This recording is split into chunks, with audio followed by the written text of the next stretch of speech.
Um chamado para a angústia. Por favor, abra a Bíblia de vocês no capítulo 1 de Neemias. Por favor. Neemias, capítulo 1. E, por favor, deixe aberto aí no colo de vocês durante a minha mensagem esta noite.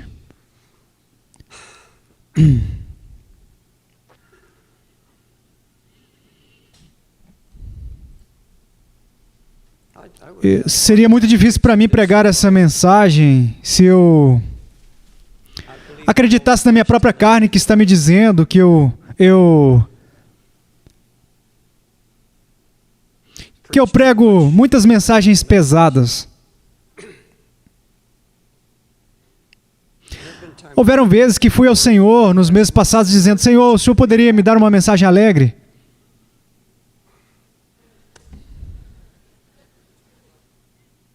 Não posso.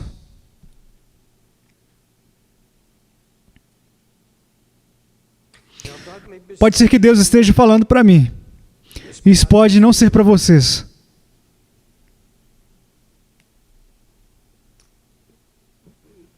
Mas isso é um chamado para a angústia. Senhor, se o Senhor não me ajudar, eu não posso passar por isso. Eu não consigo. Senhor, eu estou muito velho para brincadeiras, tolices. Eu estou cansado de discursos sem significado, que não mudam, nunca mudam as coisas. Senhor, apenas me ajude. Me ajude. Pessoal, eu estou cansado de ouvir sobre avivamento. Eu estou cansado de ouvir sobre despertamentos, bem como sobre derramamentos do Espírito Santo dos últimos dias, e eu tenho ouvido esse discurso há 50 anos. Apenas palavras, sem nenhum significado. Eu estou cansado de ouvir as pessoas dizerem que querem seus amados salvos. Eu estou cansado de ouvir as pessoas dizerem: eu estou preocupado com o meu casamento problemático. Apenas conversa, palavras. Eu não quero mais ouvir sobre o quão imoral a América se tornou, o quão sem Deus é a nossa sociedade, o quão corrupto são os nossos negócios. Eu estou cansado de ouvir sobre o Islã tomando o controle e os cristãos perdendo poder. E como a igreja está morta por causa... Isso também são palavras sem significado. Uma solução seria acabar com as nossas conferências, pois elas não resolvem nada. Como cooperar? Como construir uma igreja maior? Como alcançar o perdido? Como fortalecer o seu povo? Como impactar o mundo nesta era cibernética? E eu olho para todo o cenário religioso atual e tudo o que vejo são invenções de ministérios de homens carnais. Em maior parte sem poder. E não há impacto sobre o mundo. E eu vejo mais o mundo entrando na igreja e impactando a igreja do que a igreja entrando no mundo e impactando o mundo. Eu vejo a música tomando conta da casa de Deus. Eu vejo o entretenimento tomando conta da casa de Deus.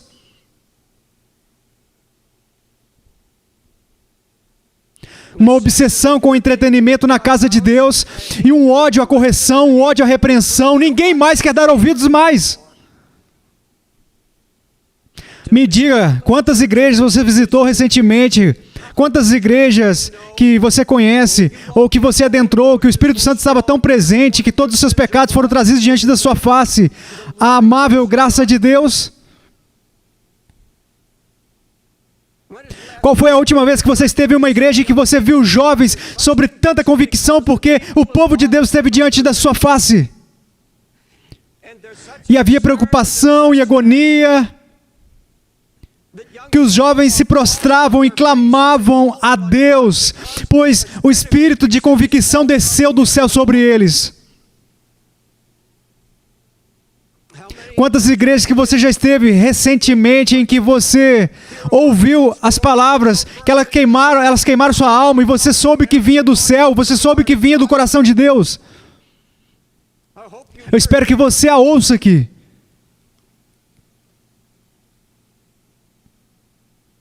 O que aconteceu com a angústia na casa de Deus? Seja o que aconteceu com a angústia no ministério, é uma palavra que você não escuta nessa geração mimada. Você não ouve. A angústia significa extrema dor e sofrimento. As entranhas tão comovidas que se torna doloroso. Uma dor aguda, profunda e cortante no seu interior por causa da sua condição interiormente ou externamente. Angústia, profundo sofrimento, profunda tristeza, agonia do coração de Deus.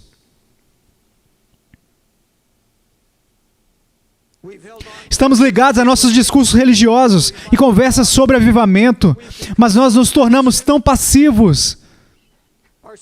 Nossos autonomeados despertamentos duram tão pouco tempo. Então, quando pequenos avivamentos e despertamentos vêm da mão de Deus, eles duram tão pouco e naqueles momentos prometemos a Deus que nunca mais retornaremos à nossa passividade, mas não demora muito, semanas, talvez meses, e voltamos, e então nós dormimos na mesma passividade e de quando começamos. Falo da minha experiência. E nós dizemos dessa vez: Senhor, toca-me de maneira que eu não seja mais o mesmo pelo resto da minha vida. E isso é como fogo de artifício. Muito barulho, estrondo e depois acaba.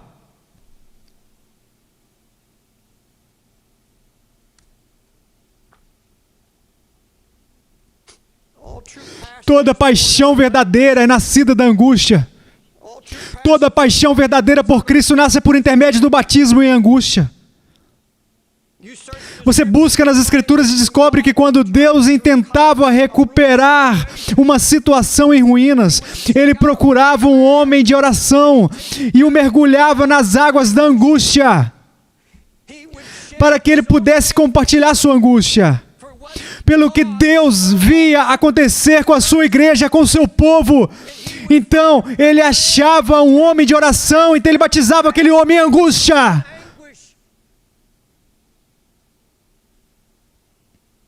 Você encontra isso no livro de Neemias. Jerusalém está em ruínas. Ela era o centro do interesse de Deus na terra naquele momento. Essa cidade santa estava devastada e cheia de iniquidade, casamentos misturados com os incrédulos. Eles estavam escravizando seu próprio povo, fazendo dos pobres escravos. A casa de Deus estava poluída com imundícia.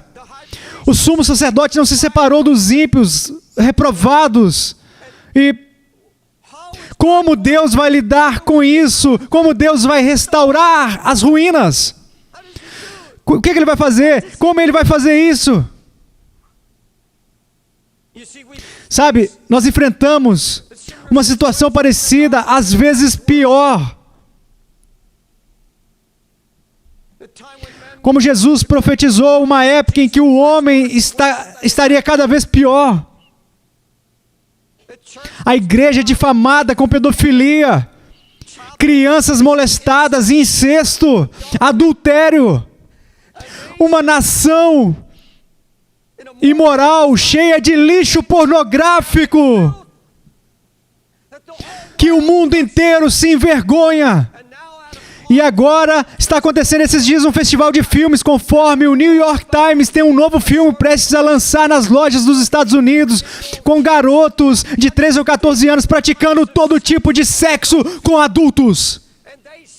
Está sendo dito nesse festival de filmes que é motivo de orgulho nesse festival o fato de eles não estarem mais apenas abrindo o envelope, mas cruzando os limites. E a América concorda com isso.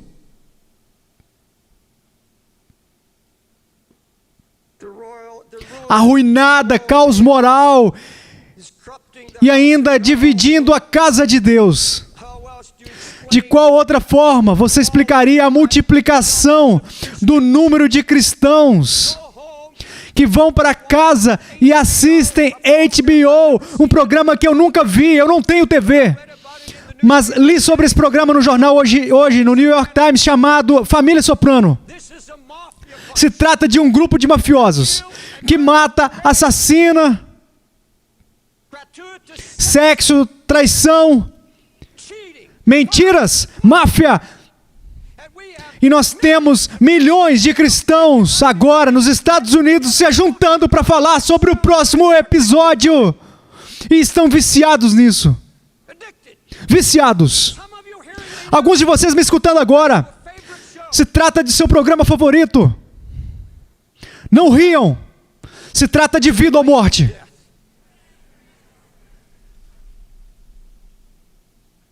Você veio aqui esta noite levantando suas mãos, cantou hinos e se alegrou?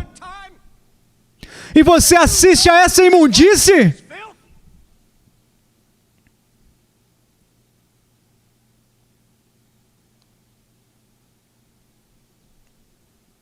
Eu acredito no amor de Deus. Eu tenho pregado sobre misericórdia, graça e o amor da sua aliança. Eu tenho pregado da bondade e do grande sofrimento de Cristo. Mas multidões hoje em dia estão saturadas com suas mensagens de que está tudo ok. Temos pessoas hoje em dia que estão transformando a graça de Deus em lascívia. Nos tornamos como os filhos de Israel, que disse as palavras certas. Mas eis o que Deus disse: eu ouvi as palavras deste povo, que eles te disseram. Em tudo falaram bem, quem dera que eles tivessem tal coração que me temesse e guardasse todos os meus mandamentos todos os dias, para que bem lhes fosse a eles e a seus filhos para sempre. Oh sim, você tem as palavras certas, você canta as canções corretas, mas seu coração não está correto. Neemias, versículo 1 ao 3, as palavras de Neemias, filho de Acalias, no mês de Quisleu, no ano 20º, estando eu na cidade de Suzã, veio Anani, um de meus irmãos, com alguns de Judá. Então lhes perguntei pelos judeus que escaparam e que não foram levados para o exílio e acerca de Jerusalém. Disseram-me os restantes que não foram levados para o exílio e se acham lá na província, estão em grande miséria e desprezo. Os muros de Jerusalém estão derribados e as suas portas queimadas. Tendo eu ouvido essas palavras, eu sentei-me e chorei, e lamentei por alguns dias, e estive jejuando e orando perante o Deus dos céus. Foi a palavra, foi a delegação da cidade de Jerusalém arruinada, a vinda de Neemias, e ele dizia: Jerusalém está arruinada, os muros caíram, há ruínas, grandes ruínas. Sim, são com certeza homens de Deus, bons homens. Eles não tinham ideia de como Deus iria lidar com essa situação, como Ele faria para trazer a recuperação. Não tinham ideia do que Deus faria. Não tinham ideia, vinham de destruição, desespero, não havia esperança. Versículo 4. Tendo eu ouvido essas palavras, sentei-me, chorei e lamentei por alguns dias, estive jejuando e orando perante o Deus dos céus. Perceba, Deus achou um homem de oração, Ele o leva às águas do batismo de angústia. Este homem mergulha em angústia. E no versículo 6, eu oro todo dia e faço confissões pelos pecados dos filhos de Israel, os quais temos cometido contra ti, pois eu e a casa de meu pai temos pecado. Neemias não era um pregador, ele tinha uma profissão, ele era copeiro do rei. Ele estava em uma posição confortável, estava na realeza, ele estava realizado. Ele era um homem de oração. E Deus encontrou um homem que não tinha simplesmente um momento de emoção, não era apenas uma preocupação repentina que depois morria.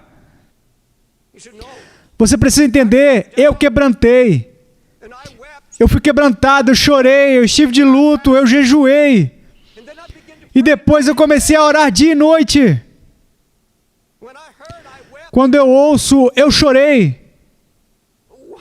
Porque esses outros homens, supostos homens de Deus, que eram homens de Deus, pois logo em seguida seus nomes foram dados como importantes na cidade, porque eles não tinham uma resposta, porque Deus não os usou na restauração, porque eles não tinham uma palavra, porque não havia qualquer sinal de angústia, nenhuma lamentação, nenhuma palavra de oração, só ruínas. Era só o que se via. É importante para você, é importante, de alguma maneira, que a Jerusalém espiritual de Deus, a igreja, está casada hoje em dia com o mundo. Existe tanta frieza varrendo a terra.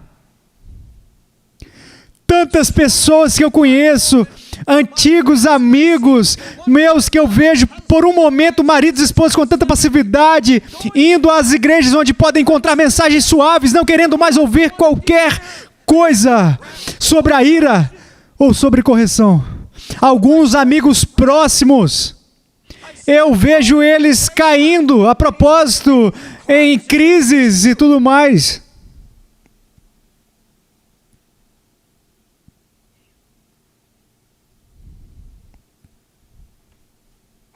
Mais perto que isso, tem importância para você a Jerusalém de nossos corações. Os sinais de ruína que lentamente vêm drenando o poder espiritual e da paixão. Cegos para a mornidão. Cegos para a mistura que entra às escondidas.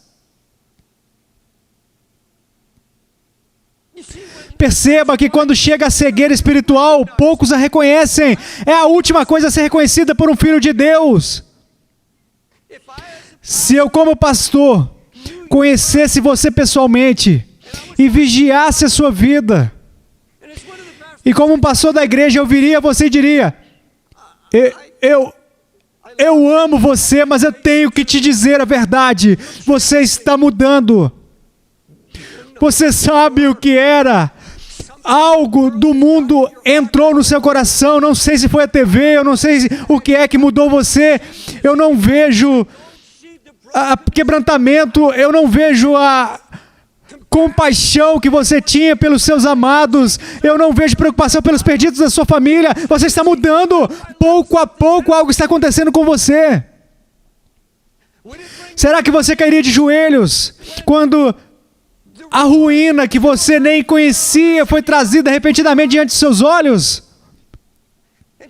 E para falar a verdade, eu agradeço a Deus pela unção no louvor desta noite, pelos louvores de pessoas com coração santos que vivem em comunhão com o Senhor.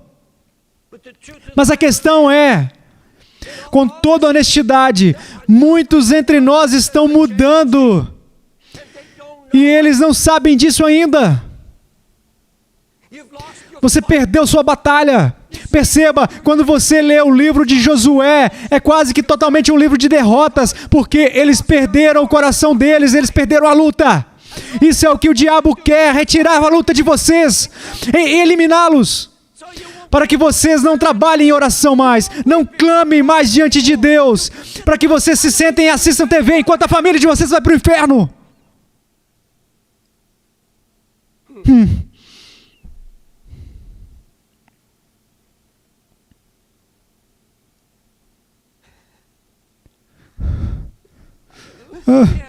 Me permita fazer a vocês uma pergunta. O que eu acabei de dizer convenceu vocês? Você deixou essas coisas entrarem uma após a outra? Quando um pastor te diz: ei, eu não sei quem você é, mas o Espírito Santo está falando comigo, você está mudando. Pouco a pouco você está perdendo o amor de Deus, o amor de Cristo. Pouco a pouco essas coisas estão abrindo brechas. Pessoal, por que vocês pensam que o pastor de vocês clama contra a TV? Vocês pensam que é por prazer carnal? Não há prazer algum em alguém dizer: eu ouvi a tua mensagem e joguei minha TV fora. Isso não me dá qualquer prazer, ou dá qualquer prazer a um pastor. Nós fazemos isso porque nós velamos por suas almas. Essas coisas, nunca ouvi dizer que fazem parte do nosso lazer. Essas coisas penetram e de repente a Jerusalém, as muralhas caem. A ruína se estabelece.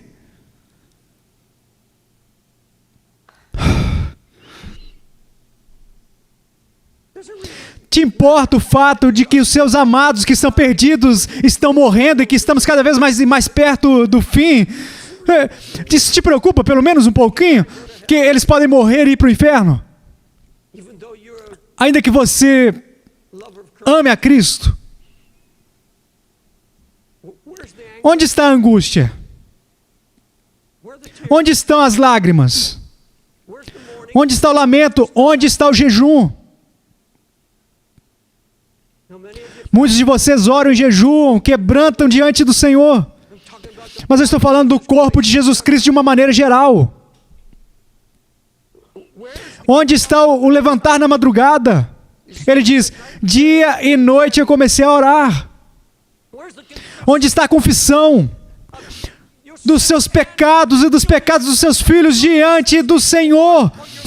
Pois foi isso que Neemias fez, confessou o pecado dele e de todo o povo a Deus. E ele diz: eu pequei, nós pecamos. Entenda, quando Neemias ouviu sobre a ruína e a destruição, ele nunca perguntou por quê. Por que um Deus santo e justo permitiu que a sua cidade fosse a ruína? Por que tantos dispersaram, tantos mortos e assassinados? Ele nunca perguntou, nunca fez essa pergunta que foi perguntada na América hoje em dia: por que Deus permitiu as torres caírem e 2.000 pessoas morrerem nos escombros? Em meio àqueles escombros, como pode um Deus de amor? Pessoal, como o pastor Carter Collon disse hoje, uma raiva santa ardeu em meu coração quando eu ouvi pregadores na TV, na rádio. Deus não teve nada a ver com isso. Ah, não, ele não teve nada. Deus não teve nada a ver com isso. Não culpem Deus. Quero que vocês abram em Daniel, capítulo 9, e eu vou mostrar para vocês de uma vez por todas que aquilo que foi Deus permitindo para a América acordar. Deus não fez isso. Ele só não impediu os planos do inimigo, porque ele tinha um propósito maior, por causa do seu amor pela América, que está prestes a passar toda a eternidade no inferno. Eu vou baixar a minha voz para que vocês não pensem que eu estou nervoso.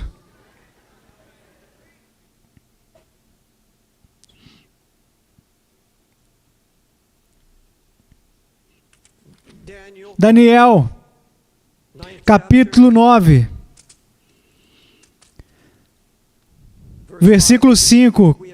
Começando a lendo: temos pecado e cometido iniquidades, procedemos pervertamente. Podemos dizer isso a respeito da América? E fomos rebeldes, apartando-nos dos teus mandamentos e dos teus juízos.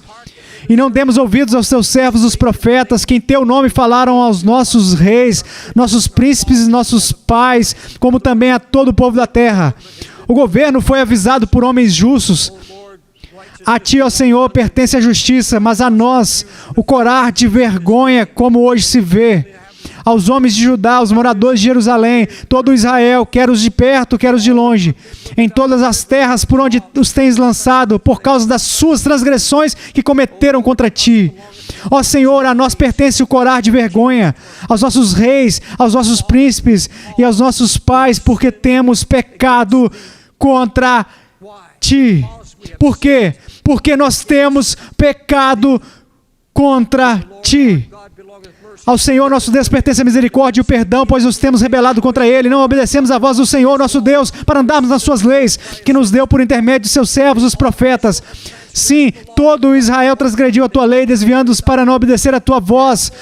Por isso, a maldição E as imprecações que estão escritas na lei de Moisés, servo de Deus, se derramaram sobre nós, porque nós temos pecado contra ti.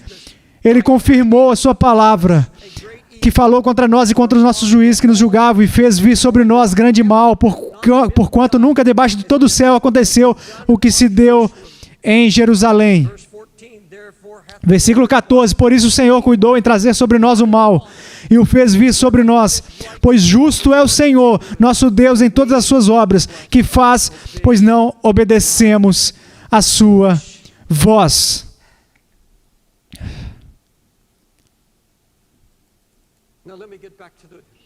Então, me permite voltar à minha mensagem. Existe uma grande diferença entre agonia e preocupação. Eu vou explicar. Preocupação é algo que você tem muito interesse. Você se interessa em um projeto, ou uma causa, ou uma preocupação, ou uma necessidade. Algo que toma toda a sua atenção e normalmente vem por intermédio de estímulo emocional. Olha, você poderia ouvir, como nós ouvimos na noite passada, sobre o sul da África e todas as centenas de milhares de pessoas morrendo de AIDS e as crianças. Então você ouve algo como que ouvimos da irmã Wilda, que milhares de crianças estão morrendo em Kolkata, Índia. Daí você se sente tocado por tudo isso e fica emocionado e fica muito preocupado. Mas, pessoal, existe uma diferença entre preocupação e angústia. Porque você se liga a uma causa, fica empolgado com ela, monta um projeto, você fala sobre ela, torna a causa conhecida, divulga ela e mantém essa causa, organiza ela. Investe esforço. Mas deixa eu dizer a vocês algo que eu aprendi por todos os anos que eu preguei.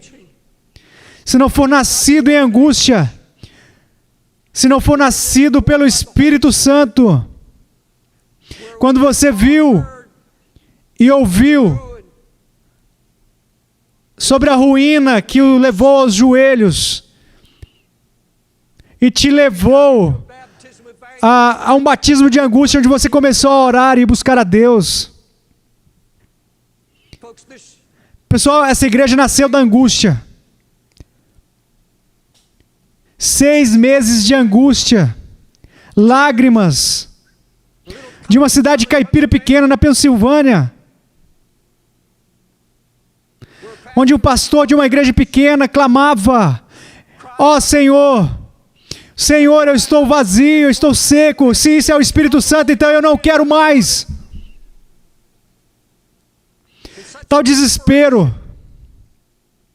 Semanas e semanas clamando pelo nome do Senhor, confessando o meu vazio e a sequidão. Então finalmente saí pelas ruas da cidade fazendo campanhas, próximo à rua 42. Vi pessoas vendendo um tipo de heroína mortal, o tipo mais forte. Eles diziam: eu tenho da boa, vai até matar você. Eu me lembro de perder o controle, não me importando com aquela multidão que passava, e eu me sentei em um hidrante próximo ao prédio e eu chorei. Eu estava em angústia. Eu estava em angústia 4 quadras dali. Eu estava na Broadway, chorando, lamentando e derramando lágrimas. Eu não procurava um ministério. Eu não queria construir uma igreja. Eu estava sentindo a dor de Deus por uma cidade perdida. Era a mesma agonia que eu sentira anos antes, quando nasceu o Ministério Desafio Jovem. E eu nunca tive nenhuma coisa notável de Deus em meus 50 anos que não tenha nascido em angústia. Nunca! Nunca! Caso contrário, é tudo obras da carne. Carne. E pessoal, eu viajei por todo mundo, ouvi a queixa de pastores mortos e vazios, completamente mortos e vazios, alguns tratando suas esposas como animais. E eu ouvia: eu não oro por meses, eu estou há 6 meses sem orar. Eu sei que os sermões não serão suficientes. Eu sei que eles não serão. Eu sei que as revelações não serão suficientes. Alianças não serão, agora eu sei. Oh meu Deus, eu sei. Até eu estar em agonia. Até eu estar em agonia a respeito disso. Estarei simplesmente pregando sermões. Ah, Deus. Pregando sermões. E eu disse, não, é tarde demais, não tenho mais tanto tempo. E todos os nossos projetos, ministérios, tudo o que nós fazemos, onde estão os professores da escola dominical que choram pelas crianças, que eles sabem que não ouvem e que a mensagem estão indo para o inferno?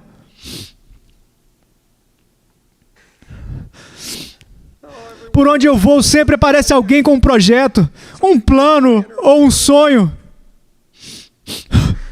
Só isso, queridos. Ninguém vem a mim quebrantando. Ninguém vem a mim depois de horas de jejum e oração e lamento. Nem um coração quebrantado. Eu estou cansado disso. Eu estou cansado disso.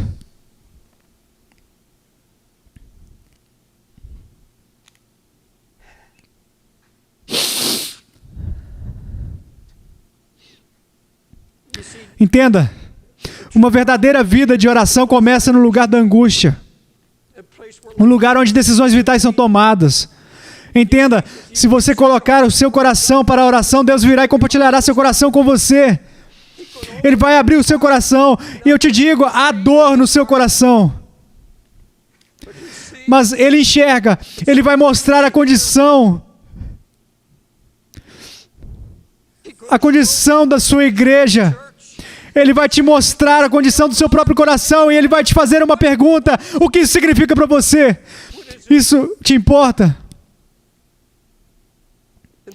E esse servo em angústia terá que tomar uma decisão. E todos vocês terão que tomar essa decisão. Eu terei que tomá-la. Ou você se levanta da sua angústia, sai para fora dela, do batismo, em águas de angústia, dizendo, isso é muito para mim. Eu mal posso suportar isso. Eu não quero mais isso. Deus, eu não aguento mais. Apenas quero ser um cristão comum, eu não quero carregar esse peso tão grande.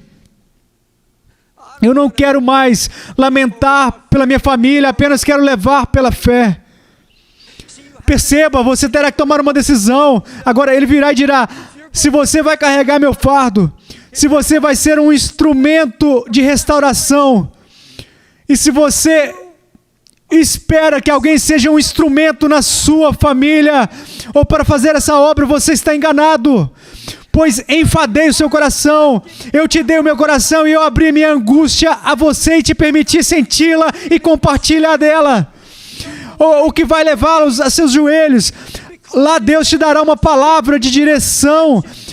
Foi isso que aconteceu com Neemias, pois ele saiu literalmente fora das águas da angústia com uma palavra tão clara que ninguém pôde rejeitar. Ele levou sua cidade, uma nação, para os joelhos. Você percebe isso no capítulo 8 de Neemias.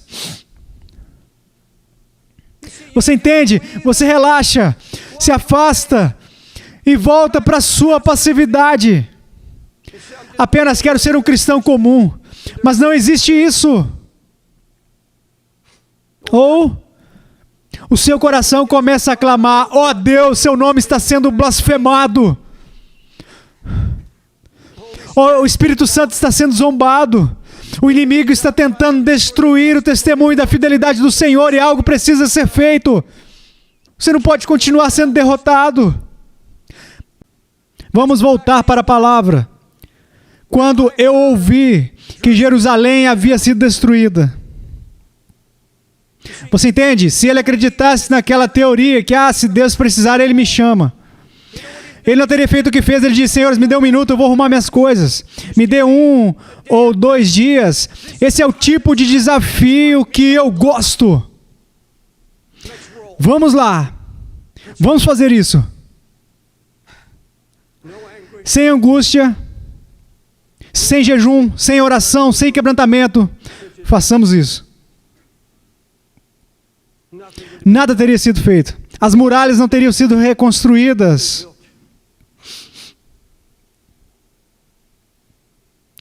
Qualquer coisa que você tentar fazer sem esse batismo de angústia não vai ter sucesso e vai cair, não vai funcionar. Ouça o que uma irmã me escreveu a semana passada, irmão David. Eu estou tão faminta pelo Senhor, eu estou tão cansada dos encontros legais, são encontros espirituais fofos. Me disseram em uma conferência para mulheres que haveria grande experiência espiritual, então fui com um grupo de irmãs. Haviam 15 mil mulheres. E eu fiquei aterrorizada. Na primeira noite, quando abriram a conferência com uma comédia. Foi de mal a pior. Levados pelos líderes, não houve sequer uma oração, nenhuma menção de oração. Era uma farsa. Fiquei ainda mais vazia.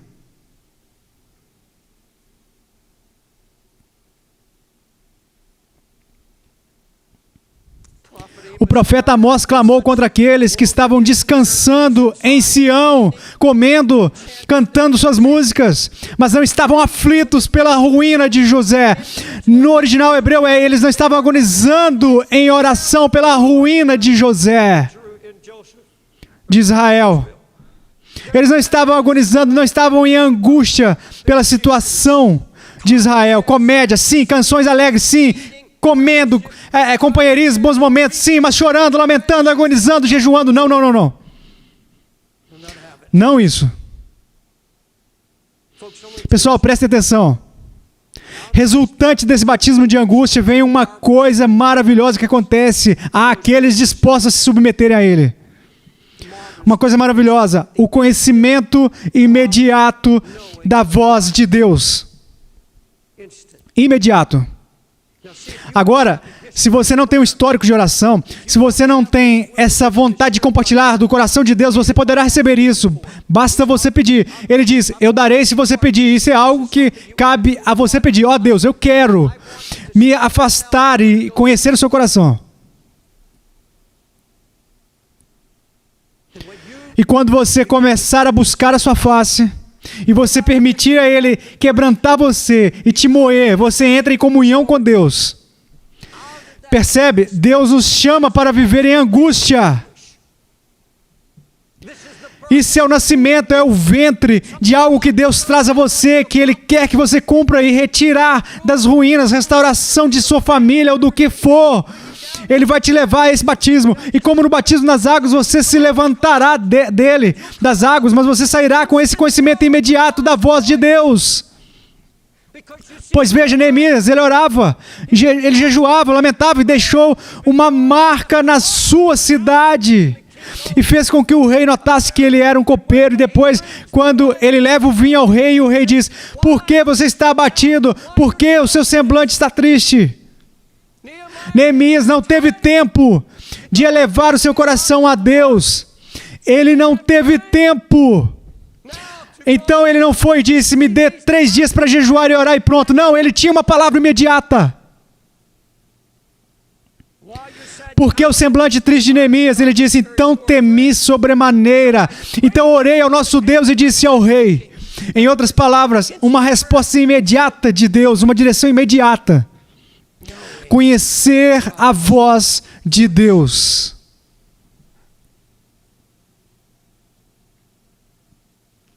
Vai haver tempos em que você não saberá o que fazer. E não haverá tempo para ir orar em secreto. Você terá que ouvir a sua voz. Este é o caminho para conseguir a direção imediata. Aquele que foi um resultado glorioso do batismo na angústia.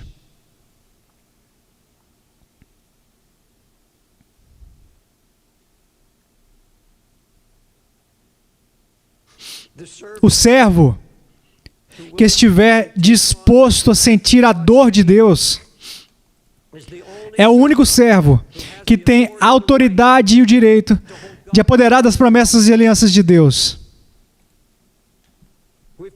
Nós pregamos alianças aqui. Então somente aqueles que conheceram o seu coração e que permitiram que Deus trouxesse cura naqueles momentos e que permitiram que Deus fosse profundamente em suas almas, dizendo: ó Deus, eu não posso fazer isso sozinho, mas não vou permitir que os meus filhos vão para o inferno, não vou permitir que meu marido, minha esposa, ó Deus, eu não vou viver mais nessa mortalha, não vou mais viver nessa mornidão, nessa frieza mais, ó Deus, renova-me. E quando você se tornar desesperado diante de Deus, você vai sentir seu coração, você vai buscar Ele. Então você poderá apoderar das promessas e das alianças de Deus. Veja o capítulo 1, versículo 8 e 9 de Neemias. Lembra-te, pois, da palavra que ordenaste a Moisés, teu servo, dizendo: vós transgredires e eu vos espalharei entre os povos. Então, agora ele se apodera da aliança de Deus. E vós vos convertedes a mim e guardareis os meus mandamentos e os cumprireis. Então, ainda que os vossos rejeitados estejam na extremidade do céu, de lá os ajuntarei e os trarei ao lugar que tenho escolhido para ali fazer habitar o meu nome. Ele recorreu à aliança feita a Moisés. Isso foi o que você prometeu, Deus. Ele diz: pessoal, quando você permite que Deus leve você a esse lugar que vai além da preocupação, além da emoção passageira, e diz: Deus, eu vou colocar o meu coração. Então você tem todo o direito de se apoderar das alianças e das promessas de Deus. Você entende? Já estou terminando. Nós temos uma nação, uma igreja hoje em dia cheia de profissionais em diagnósticos. Qualquer um sabe o que há de errado com a igreja. E estão trazendo estatísticas e resultados que podem dizer quantos ímpios existem na China.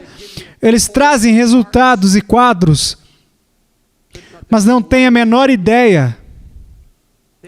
Em todos esses livros e artigos atuais, você não vai ouvir nada sobre angústia.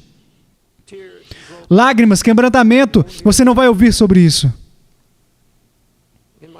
Para finalizar, quero perguntar a vocês por que Neemias, de todos os homens de Deus, por toda Israel, por que Deus compartilhou a sua angústia, o seu coração com Neemias? Porque ele era um homem de oração, ele já estava em oração. Quero dizer a vocês algo: eu acredito em destino, eu acredito que Deus me escolheu. Mas Deus pode escolher um homem e cancelar do nada. Neemias poderia ter dito: olha, eu tenho mais influência bem aqui, eu tenho confiança do rei, eu preciso ficar bem aqui. E eu tenho certeza que Deus vai levantar alguém. Contudo, ele disse: ó Deus, este é o meu fardo. Abra seu coração para mim.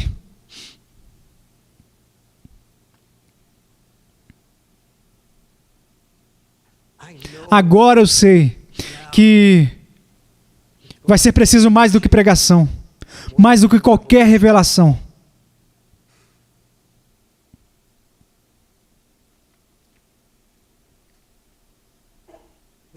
Não vai haver renovo ou avivamento, não vai haver despertar, até que você esteja disposto a deixá-lo trazer quebrantamento novamente.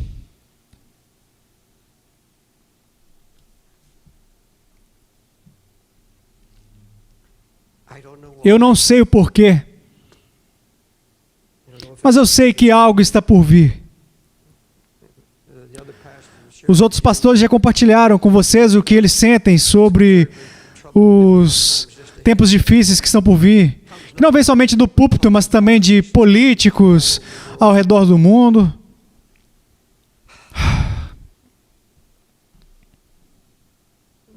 Mas eu preciso dizer que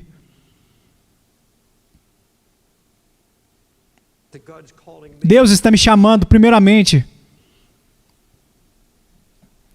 para um batismo de angústia. Eu não sei agora o motivo, a razão, Mas eu disse a Deus que não vou. Eu tenho que ir a uma conferência de pastores em maio, na Escócia, País de Gales e Irlanda, e depois ministrar ao redor do mundo. Eu vou cerca de 2 ou 3 vezes por ano, mas eu disse para Deus que eu não iria mais. Eu não vou a um novo encontro até que eu conheça a sua angústia por pastores. Eu não posso ir só porque é necessário, ou porque eu combinei e aceitei.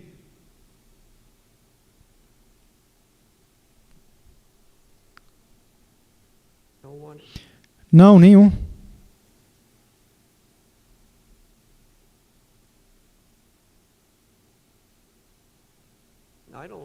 Eu não...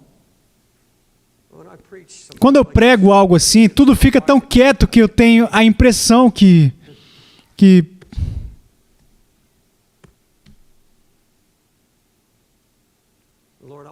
Senhor, eu quero as pessoas felizes.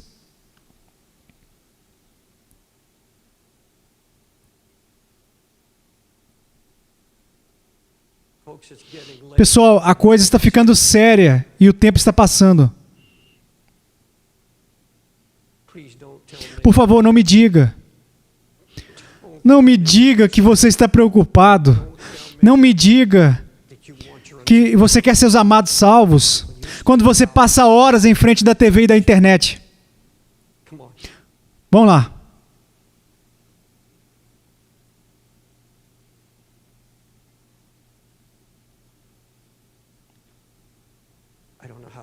Não sei como terminar isso. Senhor, me ajude.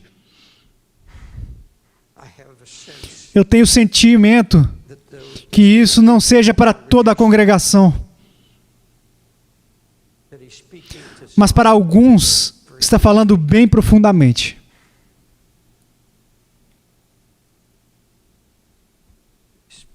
Falando com seu coração como está falando ao meu.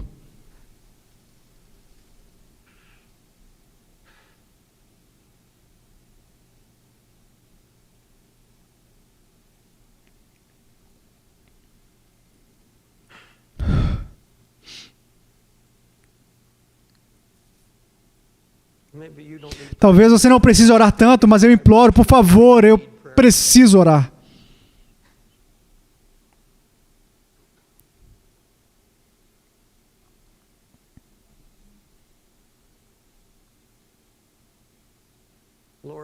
Senhor, eu apenas orarei, não sei mais o que fazer, eu preguei o que o Senhor colocou no meu coração, mas não sei como terminar. O Senhor termina. Faça o que o Senhor quiser fazer. Senhor, fale conosco. Senhor, é preciso chegar ao teu altar e confessar: eu não sou mais o que eu era, não sou o que eu deveria ser. Deus, eu não tenho o seu coração, o seu fardo. Eu quis a tranquilidade, a facilidade, só queria ser feliz. Mas, Senhor, a verdadeira felicidade vem, a verdadeira alegria vem como resultado do batismo em angústia. E se a alegria, quando vemos os resultados de termos recebidos do seu coração, então o Senhor nos dá direção, então veremos os resultados permanentes, vemos uma cidade inteira se arrepender, e então Neemias se levanta e diz: agora é a hora de se alegrar, deixe a alegria do Senhor ser sua força. Mas essa alegria veio ao ver a vitória que resultou da angústia.